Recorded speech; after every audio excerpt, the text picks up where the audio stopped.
দর্শক, আজ আমরা এসেছি চট্টগ্রামের মহানগরীর ৪১ নম্বর ওয়ার্ডে চট্টগ্রাম সিটি কর্পোরেশনের নতুন ইজারাকৃত পশুর হাট পতেঙ্গা চরপাড়া আলমগীর সাহেবের মাঠে। নতুন হাট হলেও এখানে ক্রেতা বিক্রেতাদের উপস্থিতি চোখে পড়ার মতো। এখানে রয়েছে প্রশাসনের নজরদারি এবং সিটি কর্পোরেশনের নিয়ম অনুযায়ী ব্যবস্থা। আমরা এখন কথা বলবো অত্র এলাকার সাবেক সফল কমিশনার জনাব ইসমাইল সাহেবের সাথে। নতুন গরুর হাট হিসেবে এখানে যে ক্রেতাদের উপস্থিতি এবং গরুর যে উপস্থিতি, এটা নিয়ে মতামতটা কি? ধন্যবাদ খবর 24-কে। আমরা প্রথমবারের মতো দক্ষিণ পতেঙ্গা চরপাড়া সিবি সংলগ্ন চরপরাস্থ আলমগীর সাহেবের বালির মাঠে প্রথমবারের মতো আজকের এই গরুর হাট আয়োজন হয়েছে। তো মাশাআল্লাহ, প্রথমবার হিসেবে প্রায় 1000 গরু ইতিমধ্যেই বৈরী আবহাওয়ার মধ্যে এসে গেছে আমাদের এই হাটের মধ্যে। তো আপনারা জানেন, এই আজকে প্রায় 1 সপ্তাহ পর্যন্ত ধরে প্রাকৃতিক দুর্যোগের কারণে খুবই বৃষ্টিপাত হয়েছে চট্টগ্রামের মধ্যে। চট্টগ্রামে নয়, শুধু সারা বাংলাদেশে হয়েছে।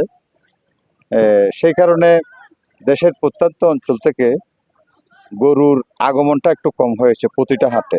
সেক্ষেত্রে মাশাআল্লাহ, আমরা আমাদের এই হাটটা প্রথমবারের মতো হওয়ার পরেও 1000-1500 গরুর উপস্থিতি খুবই আমরা সাফল্য মনে করছি আর কি। আমাদের যারা এখানে কর্মকর্তারা আলমগীর আছে, আলমগীর সাহেবের সাথে আমরা যারা আছি, সবার অক্লান্ত পরিশ্রমে এবং দেশের বিভিন্ন জায়গার মধ্যে যোগাযোগের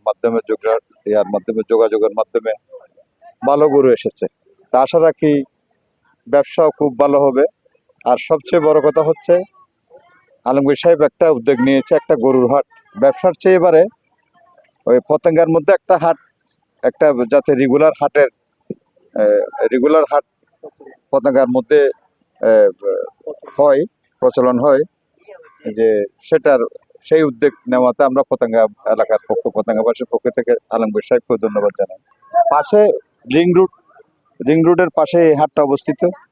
আর এদিকে চরপাড়া হয়ে আপনার বেলপাড়া হয়ে চরপাড়াস্থ মুখের মধ্যে চরপাড়া মহল্লার মধ্যে বাইপাস রোড যাকে বলে। খুবই সুন্দর রাস্তা, এখানে কাদা টাদা নাই, কিছু নাই, যোগাযোগ ব্যবস্থা খুবই ভালো। মোটামুটি এই হাটের মধ্যে চতুর্দিক থেকে আসা সুবিধাজনক অবস্থান আছে অন্যান্য হাটের চেয়ে। যেমন এখানে আপনার যদি নদীর উপর থেকে যদি আসতে হয়, তাহলে টানেলের মুখেই আমাদের এই হাট অবস্থিত। এবং আমাদের 41 নম্বর ওয়ার্ডের মধ্যে প্রতিটা মহল্লা থেকে এখানে আসার সুযোগ চারিদিক থেকে, চতুর্পাশ থেকে। এটা রাস্তাঘাট এবং খুবই পরিষ্কার পরিচ্ছন্ন আছে, আসতে কোনো অসুবিধা হবে না ক্রেতাদের। আর ধরেন গরু ব্যাপারীরা যে এখানে হাটের মধ্যে আসছে, তারা স্বাচ্ছন্দ্য অনুভব করতেছে, কারণ তারা রিং রোডের মধ্যে নেমেই 5 মিনিটের মধ্যে গরু আপনার হাটের মধ্যে ঢুকে ফেলছে। এবং তাদের এটা খাইন বলে না, প্রতিটা খাইন পরিপূর্ণ করে ফেলছে তারা। আপনি কোত্থেকে এসেছেন? আমি চাঁপাইনবাবগঞ্জ থেকে এসেছি। চাঁপাইনবাবগঞ্জ থেকে কয়টা গরু আনছেন?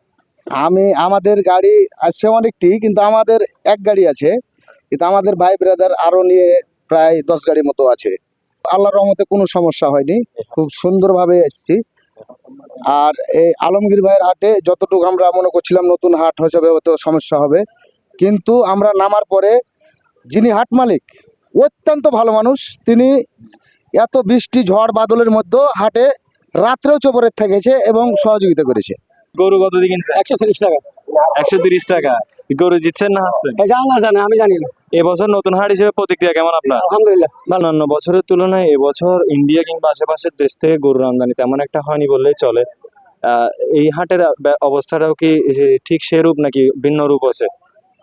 ইনশাল্লাহ আমাদের এই হাটের অবস্থাও আমাদের দেশীয় গরু দিয়ে সফলভাবে ভরপুর হয়ে গেছে। আমাদের এই গরুর খাইনগুলা আশা করি বাইরের থেকে গরু আসতে হবে না, আমাদের দেশি গরু না। গরু হাটের মধ্যে যে সমস্যাগুলো সৃষ্টি হয়, সেই সমস্যা নিয়ে আমাদের আইন শৃঙ্খলা বাহিনীর পদক্ষেপগুলো কি? আমাদের পতেঙ্গা মডেল থানা পুলিশ কর্তৃপক্ষ থেকে আমাদের আইন শৃঙ্খলা পরিস্থিতি প্রথম থেকেই গরু বাজার উপলক্ষে ভালো পরিস্থিতি আছে। আমাদের পুলিশ লাইন ফ্রিডম পার্টি থেকে, এখান থেকে পিকেট পার্টি, তারপরে ট্রাফিক ডিউটি, আর আমাদের পতেঙ্গা মডেল থানা থেকে অফিসের পরিচয় সার্বক্ষণিক 24 ঘন্টা নিশ্চিত নিরাপত্তা ব্যবস্থা, যেটা যারা ক্রেতা বিক্রেতা আছে তাদের টাকা, গরু ক্রয় বিক্রয়ের টাকা, এটা নিশ্চিত নিরাপত্তার ব্যবস্থা রাখা হয়েছে। আমাদের এখানে 12-2 ঘন্টা 2 শিফটে দুইবার ডিউটিও দেওয়া হয়, সারাদিন এভাবে নিরাপত্তা দেওয়া হয়। পবিত্র ঈদুল আজহা উপলক্ষে 7 তারিখ সকাল পর্যন্ত, কোরবানির দিন সকাল পর্যন্ত এভাবে নিরাপত্তা ব্যবস্থা চলতে থাকবে এবং গরু বাজার কন্টিনিউ থাকবে। নতুন হাট হিসেবে পতেঙ্গার আলমগীর সাহেবের মাঠ কতটুকু প্রভাব ফেলতে পারে সেটা সময় বলে দিবে। ক্যামেরায় উমর ফায়েকের সাথে জোবায়ের মঞ্জুর আনান, খবর 24 ঘন্টা, পতেঙ্গা, চট্টগ্রাম।